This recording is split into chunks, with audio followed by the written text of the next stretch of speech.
Urgazia eta geza nahasten diren tokian sortzen da Orio. Bere urak Kantauri itsasoari emanaz eta Kantauri itsasotik jasoz. Eman eta jaso.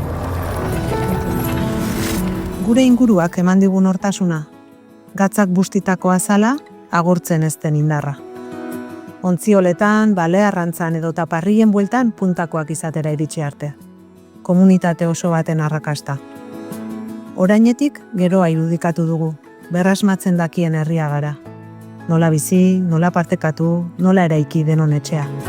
Eta herriko plaza sukalde bihurtzetik hasi gara. Kea, jakintza eta gozamena partekatzeko tokia. Bizitzaren plazerak guztion eskura jarrita.